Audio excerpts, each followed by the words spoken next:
a few small diukim in the Mishnah, in the second Mishnah, Pirkei Avot, Mishnah Bet. Let me just get the right place. Yeah. So when we said Shimon HaTzadik, Haya Misharei Knesset Gedolah, Hu Haya Omer al Shosha Dvarim al Lamed, al Torah, al Avodah, v'al Gemilut Chasadim. So we mentioned the Bartanur, the way the Tosafot Yom Tov explained, that even though the Bartanur explains, as Rabbi Yonah, that means, Omed means that was the reason why the world was created, right? Yeah.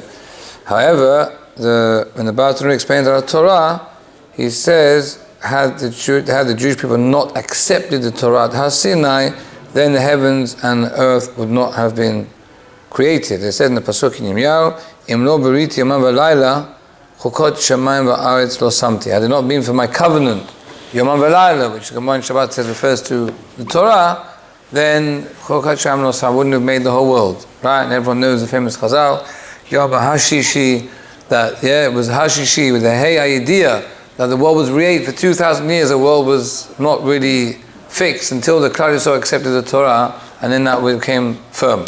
Now, so the Tosafot Yom Tov says, why the Bartanur? We said this quickly last week or 2 weeks ago, that he had a problem because we said Avodah, whether it's the Beit HaMikdash or referring to Tefillah, was and Gemilut Chasadim are part of the Torah. They're part and parcel of the Torah. So if you're saying the world was created for the Torah, so that includes everything. So therefore, he wants to say that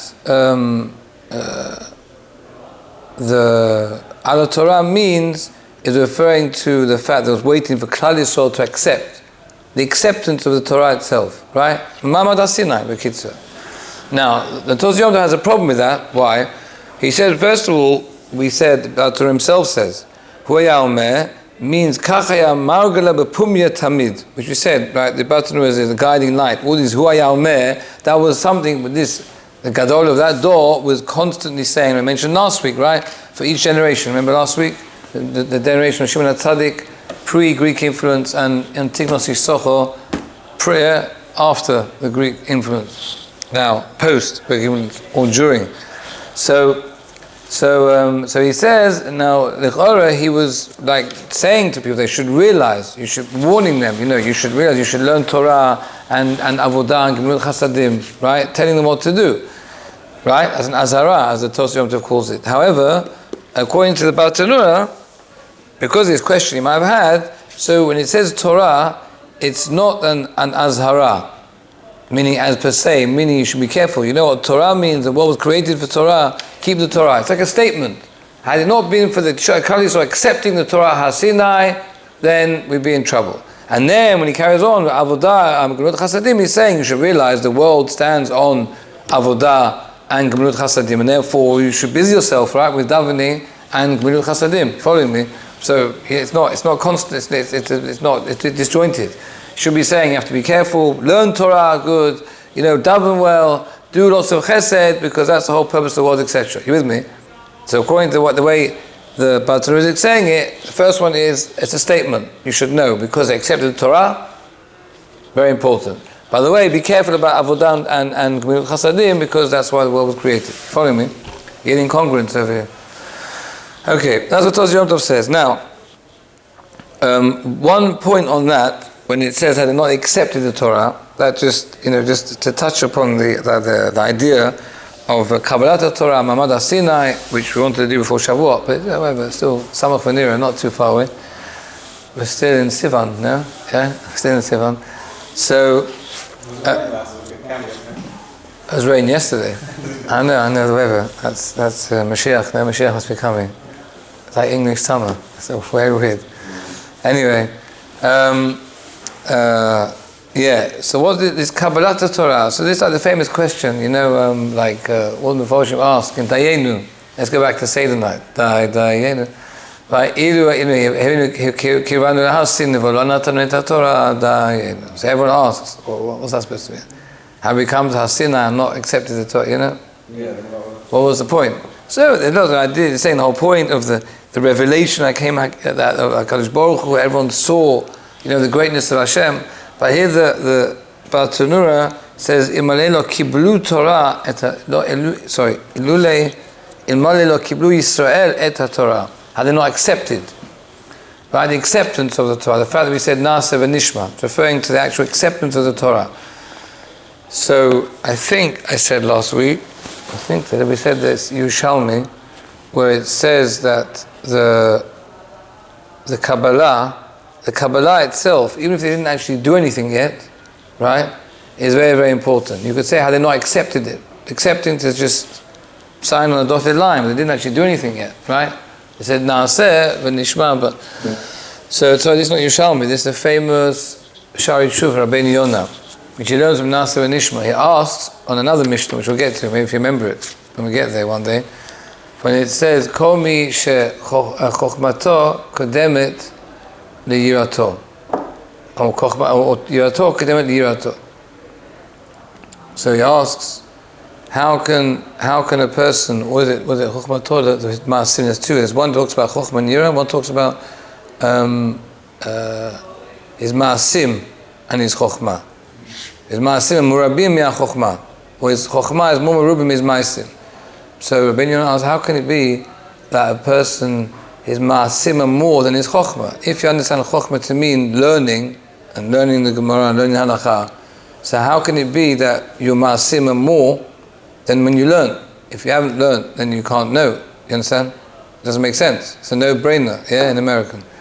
So he explains, based on Na'aseh v'nishma, that he says a very important yesod. If a person honestly takes upon himself to do something, here Klal Yisrael was taking the whole shebang, right? The whole Torah mitzvot and the Torah kula.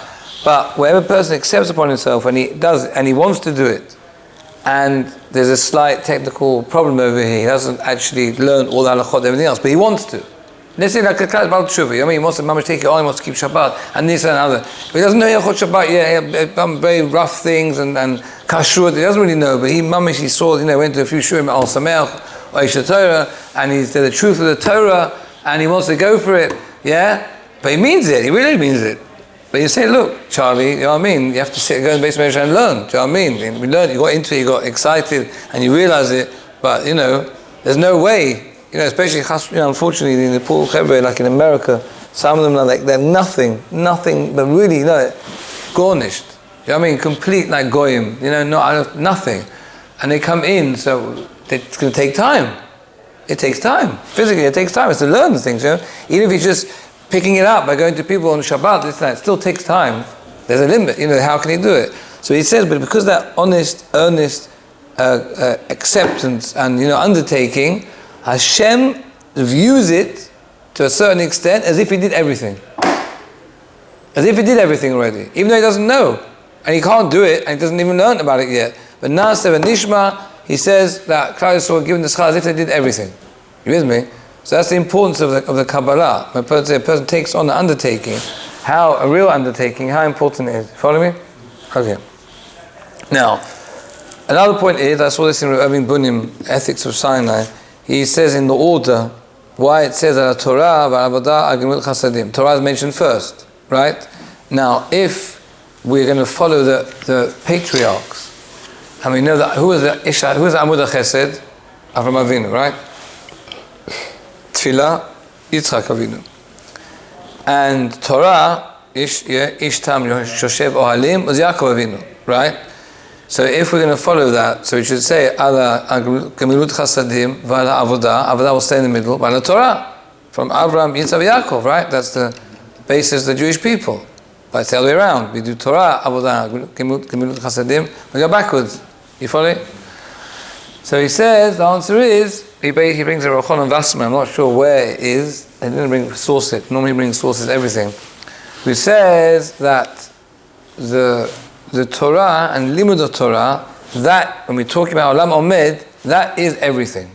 And he gives an example from the Sar Shel Esav and Yaakov Avinu. Right? Sar Shel Esav came and fought with Yaakov Avinu and made him limp, etc. why did, the Sasha Eitov, he explains, means that basically the Satan, the Yetzer Hara, the Satan, whatever you want to call him, right? Samach Mem. Why didn't he start out with Avram Avinu? Avram Avinu was promised he's going to be the progenitor of the Jewish people, right? And Hashem in the Brit Ben Betarim, etc. And and they're going to go down to Mitzrayim. So from already then, Avram Avinu was chosen, right? Avram Ivri, right? He was on one side, the whole rest of the world on the other side. He is going to be the Jewish people. So why didn't the Satan come and start a fight out with Avram Avinu? Yeah? Or Yitzchak Avinu? Why didn't he woke up with Yaakov Avinu? Do you know what I'm saying? And before he had the Shvatim. So no, sorry, after he had the Shvatim, he's coming back from Lavan. So why only them? So he said because he looked at Avram Avinu and he saw, Avram Avinu was chesed. He knew, fine, you know what I mean? It's nice. That doesn't make a nation necessarily. They're very kind-hearted people. That doesn't make them special or eternal in any particular way. When he came to Yitzchak Avinu davening, Nasuach Basadeh, he also saw, fine, people have prayer houses, fine, because we have a shul, you know what I'm saying? No problem, go and daven in the shul. What was the thing he said? He said, where was it? One second. How he said it very nicely. He said, right.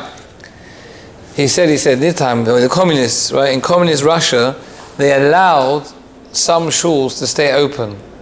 The Russians, the communists. But you couldn't learn Yiddishkeit. Learning Torah, that was forbidden. You have a shul. Even the communists, with the atheists, have a few shuls and prayer houses, fine. Because they knew, if that's all they're going to allow, that's the end of the Jewish people. You with me? Says, but when he came to Avraham, Yaakov Avinu, who represents Torah, and Limud Torah, and you're going to have, Chadarim, Bet Yaakov, Yeshivot, etc., that is going to continue the Jewish people forever. Then he came. Get it? Then he came, because the Torah is it. The Torah is the life source of the Jewish people. That makes us into a nation. Obviously, we have Gemilut Chasadim and Tefillah, we're not Chas v'Shalom, belittling that, but that's primary. Following me? So therefore, it's Torah, Avodah, and Gemilut Chasadim, even though chronologically, you're going from Yaakov, Yitzchak, Abraham. Yeah? Follow me? Yeah. Right, okay. Now, Avodah. So the Bartanura says Avodah is Avodat HaKorbanot, Shekach Shini Mesechet Ta'anit.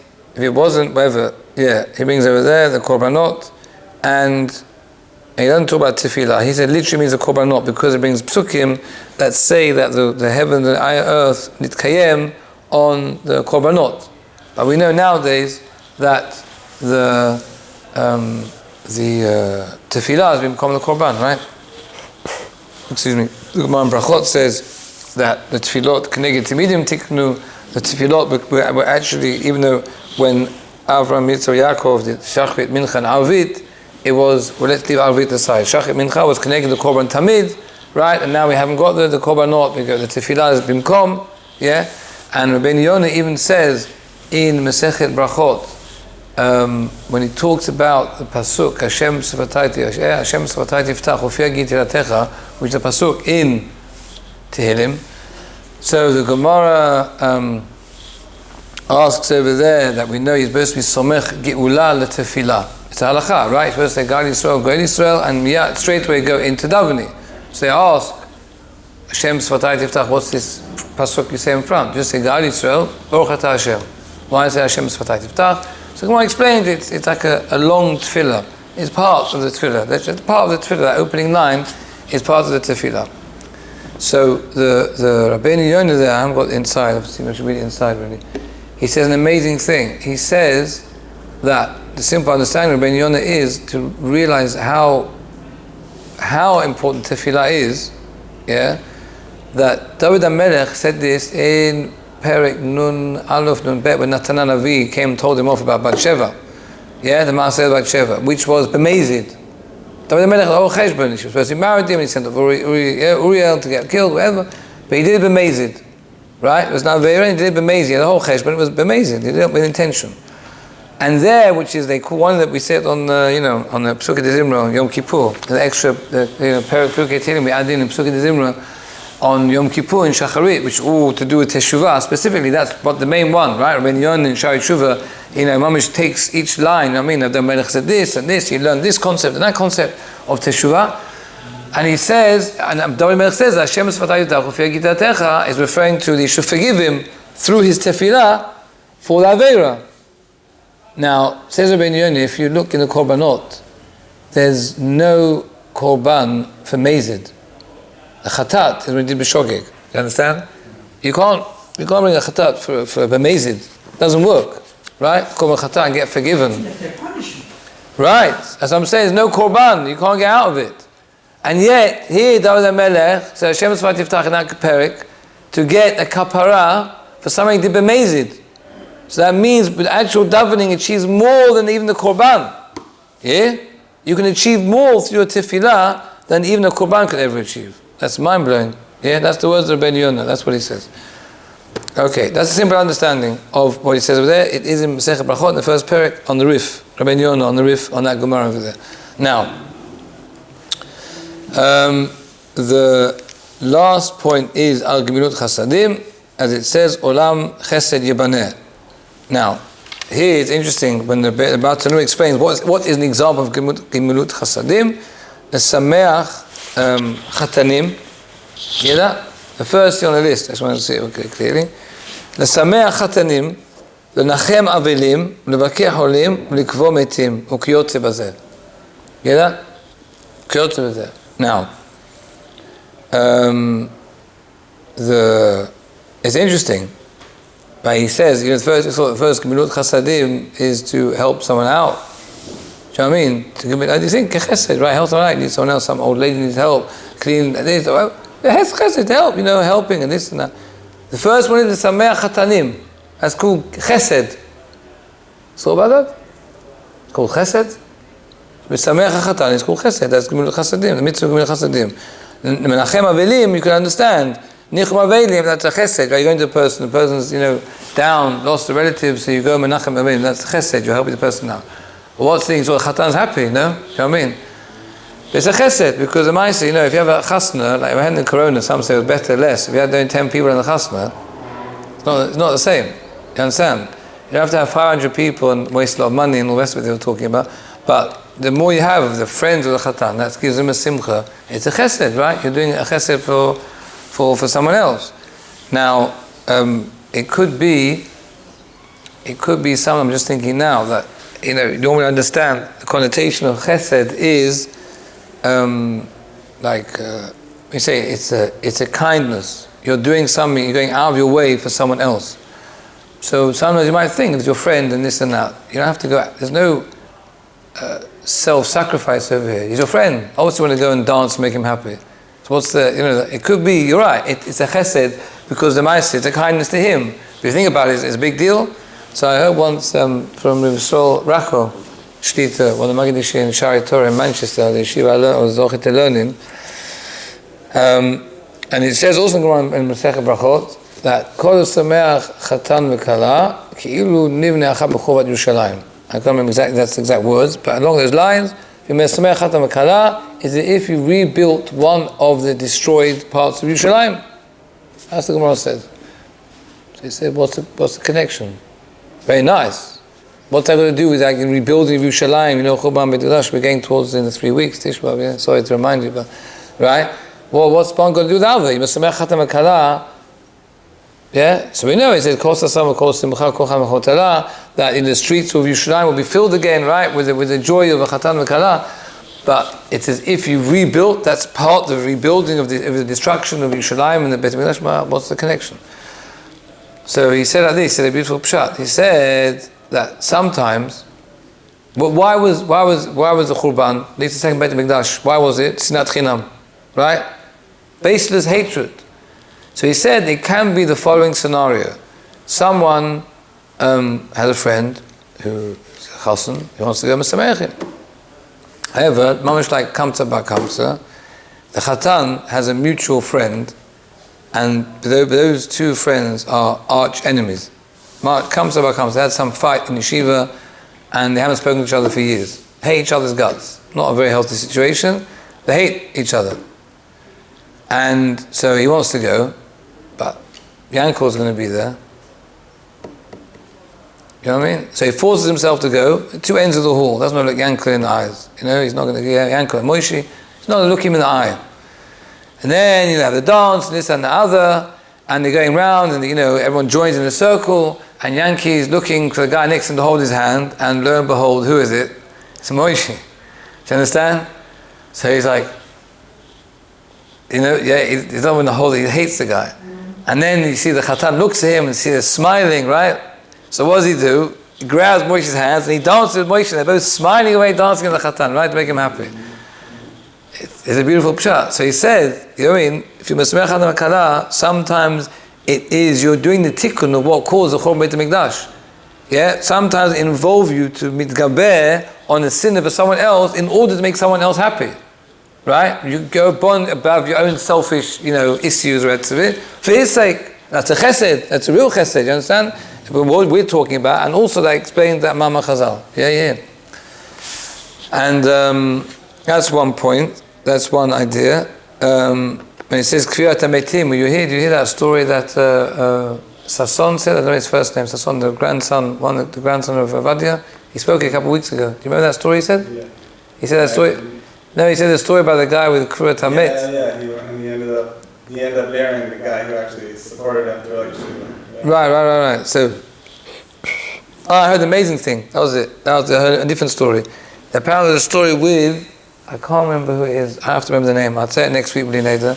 I've been one of the big rabbanim in Switzerland, in Schweiz, who before the war, I think it was before the war, his father, this Rav's father was also a big Rav, and one evening, his father said to him, "Come with me. We have to go somewhere to one of the neighboring villages outside Zurich or Basel, wherever it was." So he said, "Why? What?" He said, "Just come. We have to do something." And what was it? Apparently there was never some lone Jew in this village somewhere outside, wherever it was, in Switzerland, who passed away. And he heard that the Goyim, there was no next of kin, and the Goyim wanted to bury him in a Christian cemetery. Because the law was, he's there for 3 days or something, that was it, law of the land, Switzerland. They have to bury, even though they have people hanging around in the morgue for I don't know how long before they cremate them, I don't know if they'll cremate as well, and bury him in a Christian cemetery. Shem Yirachem. So this Rab's father said to this Rab, became later Rab, said to his son, right, we're going to do a met mitzvah, and we're going to go. And they went and they buried this person, a proper burial, as it's supposed to be in the Jewish cemetery, right, in the nearest Jewish cemetery. Fine. Later, a year or two later, wherever this person became a Rav, was a bocher was sent. His father sent him, I think, to Belgium or where it was, wherever, one of the surrounding European countries to learn, to yeshiva, right? Second World War broke out, and he tried to get back into Switzerland. He had a Swiss passport, right? And Switzerland was neutral, so he was trying to get across the border. But there were soldiers, whichever country it was, I can't remember now. He was trying to get in, and he couldn't get in. And he tried there, then the other, until he managed to jump over a wall. There was one border point jumped over a wall, and he was running for his life, and it was a cemetery. It was pitch black. It was a Beit Kvarot, and he was running around there, and the soldiers saw him. Either whichever was the Polish, the German soldiers saw him go over, and they jumped over also this huge wall, and they were running. They were looking for him, right? They were looking over here. So he was scared to death in the Beit Kvarot, both things.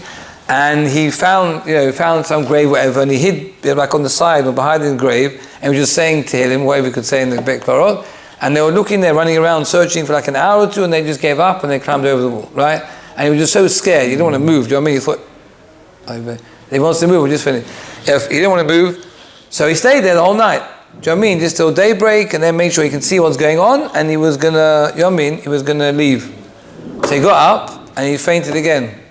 It was the grave that he dug with his father a few years previous. This guy that he buried, the mitzvah, did such a chesed to bury him, it saved him from those soldiers in the Second World War. Isn't that unbelievable? So that was a Gemurah Chasadim. You see what chesed does.